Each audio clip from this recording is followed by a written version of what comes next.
नमस्कार, मैं धीरज कुमार आप सबका स्वागत करता हूं यूथ सफलता एक्सप्रेस पर। आज कुछ क्वेश्चंस बैंक के एरर्स के साथ हम लोग बात करेंगे और आपके समक्ष कुछ एरर रखे हुए हैं। आज 5 एरर है और इस 5 एरर को और अच्छे से समझेंगे। यहाँ पर हमें डायरेक्शन में दिया हुआ है, in the following question some of the sentence have errors and some are correct. कुछ में एरर है और कुछ करेक्ट है। Find out which part of a sentence has an error and blacken the rectangle corresponding to the appropriate ABCD. If a sentence is free from errors, blacken the rectangle corresponding to D in the answer sheet. कहने का मतलब पूरा ये बता रहा है कि आपके पास 4 ऑप्शन दिए गए हैं। यदि आपको लगता है कि ए में कोई मिस्टेक है तो आपका ऑप्शन ए जो होगा वह करेक्ट होगा, बी में यदि मिस्टेक है तो बी होगा, सी में मिस्टेक है तो सी होगा, और आपको लगता है कि सेंटेंस पूरी तरह से सही है तो आपका आंसर नो एरर होगा। देखिए पहला क्वेश्चन समझते हैं। Shakespeare has written many plays as well as some poetries. Shakespeare ने बहुत सारे नाटक लिखे हैं और साथ ही साथ कुछ पोएट्रीज भी लिखी हैं। अब यहाँ पर देखिए ना, शेक्सपियर हैज़ रिटन, यहाँ पर शेक्सपियर जो है वह सिंगुलर सब्जेक्ट है और उसके साथ सिंगुलर वर्ब आया है, कोई दिक्कत नहीं है। और हैज के बाद वर्ब 3 का हमेशा यूज होता है, हैज या हैव के बाद। उसके बाद आते हैं तो ये हमारा ए में कोई मिस्टेक नहीं नज़र आ रहा है। दूसरा मेनी प्लेज, याद रखिएगा कि जब वर्ड मेनी आ जाए उसके बाद अक्सर प्लूरल नंबर ही यूज किया जाता है। Plays, many boys, many bags, many books. लेकिन कुछ ऐसे वर्ड हैं जो मेनी के बाद हमेशा प्लूरल में नहीं आते, जैसे पुअर हो गया, रिच हो गया, ये सब हमेशा प्लूरल में नहीं आते। लेकिन मोस्ट ऑफ द वर्ड जो है मेनी के बाद प्लूरल में आते हैं, तो ये भी हमारा करेक्ट है। एज वेल एज, कोई दिक्कत नहीं है, एज वेल एज मतलब साथ साथ होता है। सम पोएट्रीज, वैसे तो आपके रूल के अनुसार जानते हैं कि सम के बाद भी प्लूरल नंबर आता है, लेकिन आपको यह भी पता होगा कि जो ये पोएट्रीज है ये कभी भी प्लूरल नंबर इसका नहीं बनता है। ये पोएट्री हमेशा पोएट्री ही रहता है, पोएट्रीज नहीं हो सकता है। जैसे लगेज हमेशा लगेज होता है, लगेजेज नहीं होता है। इन्फॉर्मेशंस नहीं होता है, उसी प्रकार से पोएट्रीज भी नहीं होता है। तो ये हमारा ऑप्शन सी में मिस्टेक मिल चुका है, इसलिए हमारा जो ऑप्शन सी होगा वह हम लोगों में एरर होगा और यही हमारा ऑप्शन करेक्ट होगा। अब सेकंड क्वेश्चन में आगे बढ़ते हैं। Neither of the girls were willing to accept the proposal. Neither of the girls, बहुत सारी लड़कियों में से कोई लड़कियों ने प्रपोजल को एक्सेप्ट नहीं करेगी, नहीं किया था। देखो नाइदर ऑफ द गर्ल्स, कभी भी जब neither of the girls, each of boys, either of students, ये सब वर्ड आए ना तो गर्ल्स के अनुसार सब वर्ब का इस्तेमाल नहीं होता है, बल्कि नाइदर के अनुसार होता है। और नाइदर यहाँ पर सिंगुलर सब्जेक्ट है और सिंगुलर सब्जेक्ट के साथ सिंगुलर वर्ब का इस्तेमाल होगा, तो यहाँ पर वर का इस्तेमाल नहीं होगा, यहाँ पर वाज का इस्तेमाल होगा। उसके बाद हमारा सेंटेंस पूरी तरह से सही है, तो ऑप्शन बी हमारा आंसर होगा। अब थर्ड क्वेश्चन की बारी है। अ इंटरेस्टिंग बुक, एक interesting book, a tale of two cities, एक किताब का नाम है, was written by Alexander Dumas. इसको कि एलेक्जेंडर ड्यूमस के द्वारा लिखा गया। अब शुरू करते हैं, देखते हैं कि कौन से ऑप्शन में मुझे मिस्टेक मिल रहा है।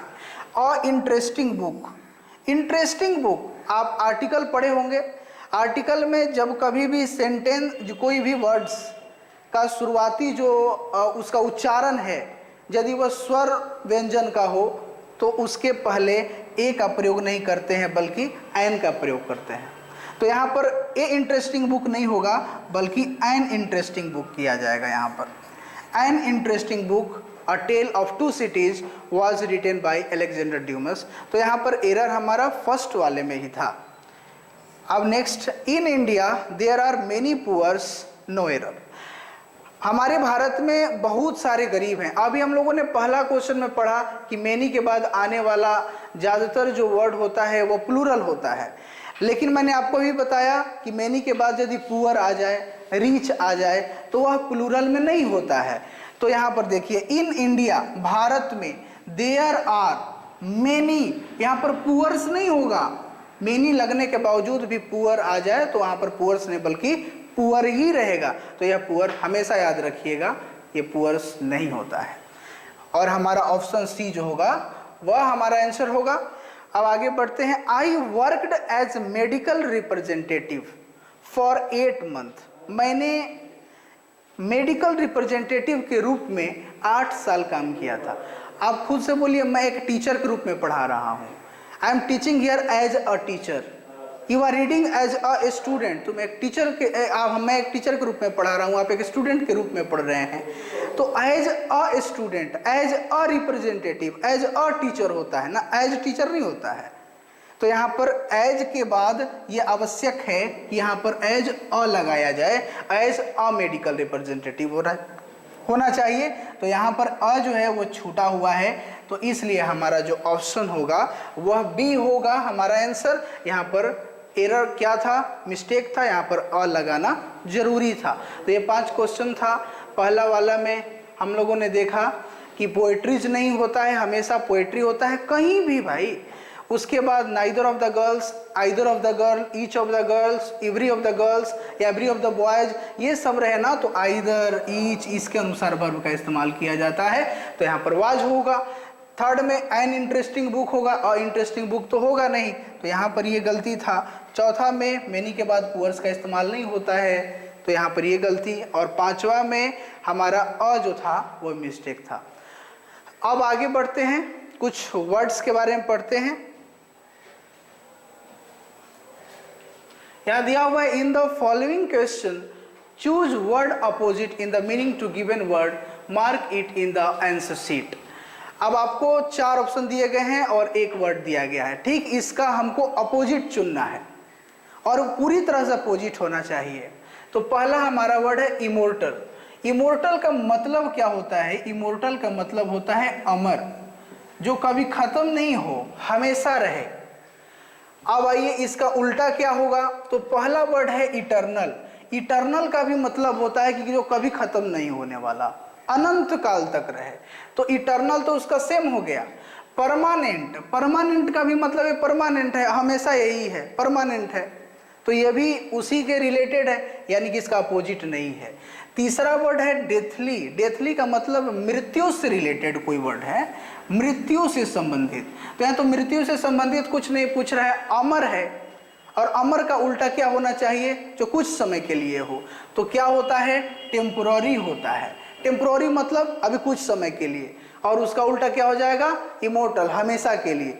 तो इमोर्टल का जो अपोजिट वर्ड होगा पूरी तरह से, वह टेम्पोररी होगा।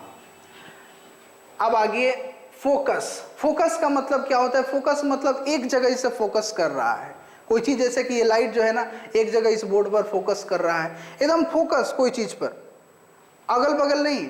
और उसका क्या उल्टा होना चाहिए? बिखर जाना। फोकस करना उसका मतलब, उसका उल्टा बिखर जाना।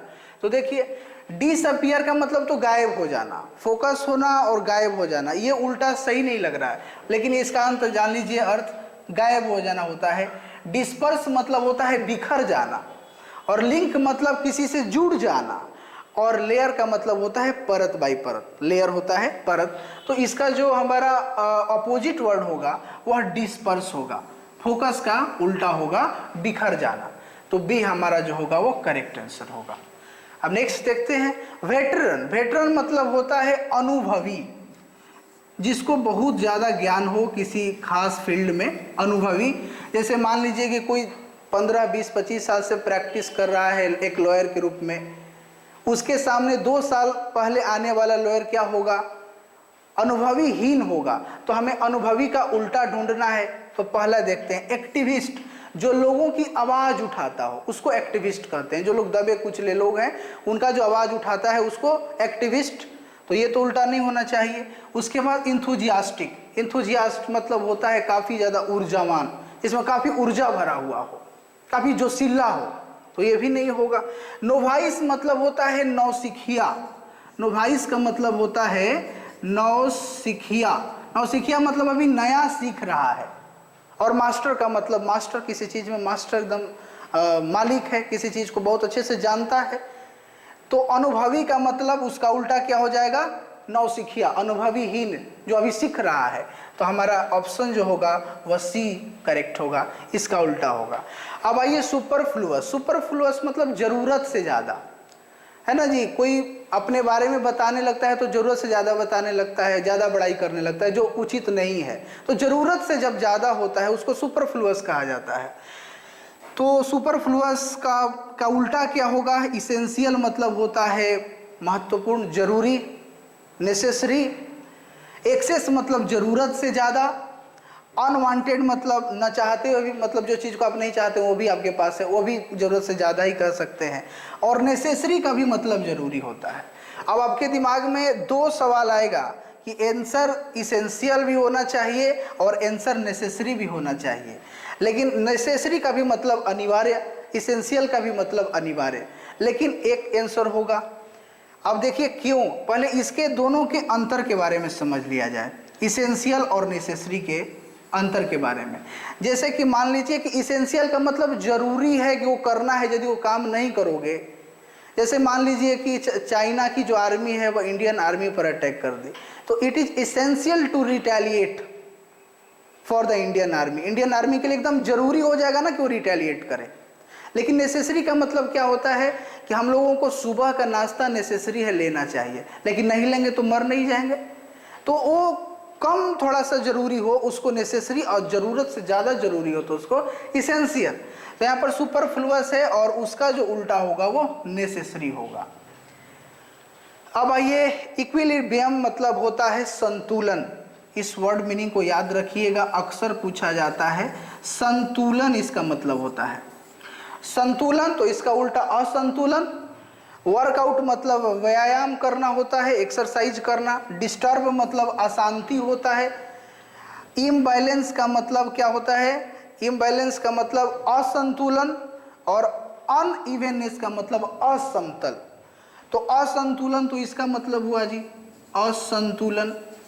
तो संतुलन का उल्टा असंतुलन, तो हमारा 5 का जो ऑप्शन सही होगा वह इम्बैलेंस होगा। अनइवननेस नहीं होगा, वो असमतल होता है, जैसे रुखड़ा सतह है तो उसका उल्टा समतल सतह, तो उसमें वो नहीं बल्कि इम्बैलेंस किया जाएगा। अब आइए नेक्स्ट क्वेश्चन की ओर आगे बढ़ते हैं। अब हमारे पास क्लोज टेस्ट है जो कि इजीएस्ट क्लोज टेस्ट है, इससे आसान क्लोज टेस्ट नहीं हो सकता है। In the following passage some of the words have been left out. ये पैसेज है, इसमें कुछ वर्ड जो है ना गायब हैं, इसको हमें भरना है, उसके लिए ऑप्शन दिया गया है। तो सबसे पहले ध्यानपूर्वक इसको पढ़ लेते हैं। इसको बनाने का सबसे बेहतरीन तरीका है, हम कभी भी ऐसे नहीं करना चाहिए, Delhi dash the capital of India. अच्छा, पहला ऑप्शन वाज है, आर है, इज है, वर है, ये तरीका अच्छा नहीं है। सबसे पहले पूरा का पूरा हम लोग पढ़ेंगे और उसके बाद एक एक करके सॉल्व करने का प्रयास करेंगे। Delhi the capital of India. People from all part of the country and the world to Delhi. There dash many historical buildings. People dash the Rajghat, Santivan, Vijay Ghat. We visited Delhi last year, our cousin. There many other historical cities, Agra one of them. We visit Agra and Jaipur next time. The Red Fort of Delhi and the Hawa Mahal of the Jaipur were dash famous for their Mughal and Rajasthani architecture respectively. कुछ तो हमें idea हुआ ना कि दिल्ली के बारे में बात कर रहा है, कोई विजिट करने जा रहा है वहाँ पर, उसके बाद आगरा के बारे में बात कर रहा है, तो ये हमारे दिमाग में आ गया। अब हम करीब करीब चीज़ों को समझ चुके हैं। अब एक एक करके यदि हम सॉल्व करने का प्रयास करें तो अच्छे से समझ पाएंगे। Delhi dash the capital of India. Delhi was the capital of India. यदि वाज लगाओगे तो दिल्ली अब नहीं है हमारा राजधानी, अभी भी है, तो अभी भी जो है तो प्रेजेंट लगेगा, और दिल्ली जो है वो क्या है, सिंगुलर सब्जेक्ट है, तो इसके अनुसार हमारा जो ऑप्शन होगा वो इज होगा। आर वाज हो ही नहीं सकता क्योंकि दिल्ली अभी भी है। आर, दिल्ली एक सिंगुलर सब्जेक्ट है तो आर का इस्तेमाल नहीं होगा, और वर पास्ट टेंस तो हो ही नहीं सकता। तो पहला हमारा ऑप्शन इज बिल्कुल सही है। अब आइए, people from all part of the country and the world. लोग जो हैं वह दुनिया के अलग अलग भाग से जो है, और पूरे देश के अलग अलग भाग से दिल्ली आते हैं। अब केम लगाइएगा तो आते थे, लेकिन सेंटेंस हमारा प्रेजेंट से शुरू हुआ है तो केम तो नहीं होगा।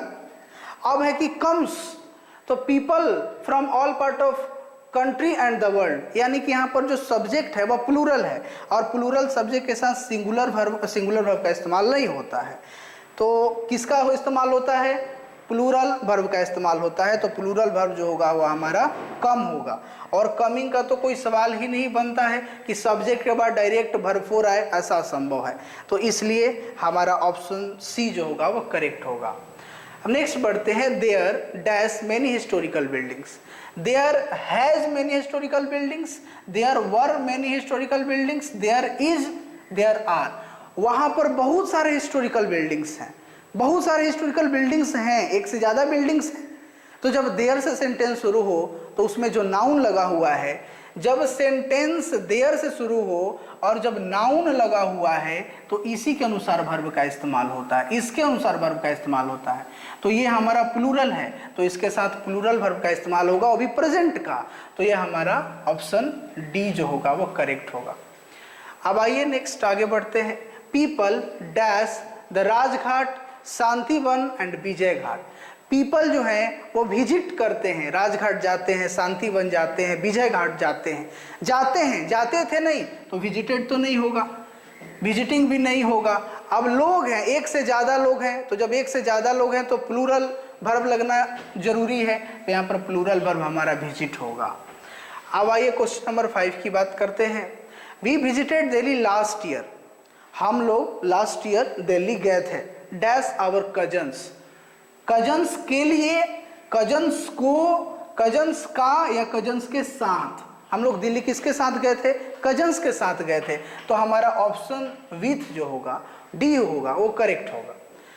उसके बाद आइए, there dash many other historical cities. इसके अलावा भी बहुत सारे और हिस्टोरिकल सिटीज हैं, थे थोड़े, अभी भी हैं। तो देयर आर यहाँ पर होगा, इज तो होगा नहीं क्योंकि हिस्टोरिकल सिटीज एक से ज़्यादा है, और वाज वर्ब का इस्तेमाल होगा नहीं क्योंकि शुरू से अभी प्रेजेंट चलता आ रहा है। तो यहाँ पर देयर आर होना चाहिए 6 में। There are many historical city. Agra dash one of them, Agra भी उनमें से एक हिस्टोरिकल सिटीज में से एक है। आगरा, आर वाज इज वर, तो या तो पास्ट तो हटा ही दीजिए क्योंकि हम लोग अभी प्रेजेंट में बात कर रहे हैं। तो आगरा एक सिंगुलर नाम है और सिंगुलर नाम के साथ इज का इस्तेमाल करते हैं, तो यहाँ पर भी इज हो जाएगा। We dash visit Agra and Jaipur next time. देखो नेक्स्ट टाइम लग गया कि अगली बार हम लोग आगरा विजिट करेंगे, तो वी के साथ तो सेल का इस्तेमाल किया जाता है, लेकिन ऑप्शन में सेल नहीं दिया हुआ है। विल है, वुड है, कुड है, कैन है। हम लोग विजिट करेंगे तो करेंगे, नॉर्मल सी बात है, फ्यूचर इंडिफिनिट की बात है, तो यहाँ पर विल का इस्तेमाल होगा। वुड जब पास्ट होता है तो उसका इस्तेमाल होता है, और कुड भी पास्ट का इस्तेमाल किया जाता है, और कैन यहाँ पर नहीं किया जा सकेगा क्योंकि वो बात कर रहा है कि हम लोग विजिट करेंगे, तो करेंगे तो विल है, तो सेल तो दिया नहीं है, तो विल हमारा आंसर होगा। उसके बाद है the red fort of Delhi and हवा महल of Jaipur were dash famous for Mughal dash Rajasthani architecture respectively. अब देखिए 9 में हमारे पास ऑप्शन है मच का, भेरी का, टू का, मोर का। अब question number, the red fort of Delhi and हवा महल of Jaipur were dash famous. देखो कोई चीज मच फेमस नहीं होता है, कोई चीज मच फेमस नहीं होगा, इज मोर फेमस हो सकता है, तो ऑप्शन में तो मोर दिया हुआ है। वेरी फेमस भी हो सकता है। अब टू का इस्तेमाल जान लो, टू निगेटिव वर्ड है। जब कोई बोलेगा कि ही इज टू बिजी, यानी कि वह जरूरत से ज्यादा व्यस्त है। He is too, she is too beautiful, यानी जरूरत से ज्यादा वह सुंदर है, यानी कि उसको निगेटिव वे में लिया जाता है। तो टू तो निगेटिव वे में यहाँ पर इस्तेमाल नहीं किया जाएगा। दो का इस्तेमाल हो सकता है। मोर का इस्तेमाल कहाँ करते हैं? जब किसी से कंपेरिजन करते हैं, Sita is more beautiful than Gita, तो यहाँ पर तो कंपैरिजन हो नहीं रहा है, वह बताया जा रहा है कि काफ़ी फेमस है। यहाँ पर कंपैरिजन होता तो यहाँ पर देन का इस्तेमाल किया गया रहता सेंटेंस में, तो देन का इस्तेमाल नहीं किया गया है, यानी कंपैरिजन नहीं हो रहा है। तो यहाँ पर हमारा होगा very famous. Jaipur were very famous for their Mughal, और मुगल के साथ साथ राजस्थानी आर्किटेक्चर का। तो देखो दोनों को जोड़ा जा रहा है, तो आइदर नहीं होगा, बिकॉज भी नहीं होगा, और भी नहीं होगा, यहाँ पर एंड का इस्तेमाल होगा। इसलिए एक बार मैं फिर से बता देता हूँ, यहाँ पर वेरी होगा, very famous for their Mughal. Mughal के साथ साथ जो राजस्थानी आर्किटेक्चर थे उन दोनों का मतलब योगदान रहा, तब जा करके ये काफ़ी फेमस हुआ। तो शुरुआत में हम लोगों ने पढ़ा एरर के बारे में, उसके बाद वर्ड्स, उसके बाद ये हम लोगों ने जाना क्लोज टेस्ट के बारे में। उम्मीद करते हैं कि आपको अच्छा लगा होगा। वीडियो अच्छा लगे तो लाइक ज़रूर कीजिएगा। Thank you so much for watching this video.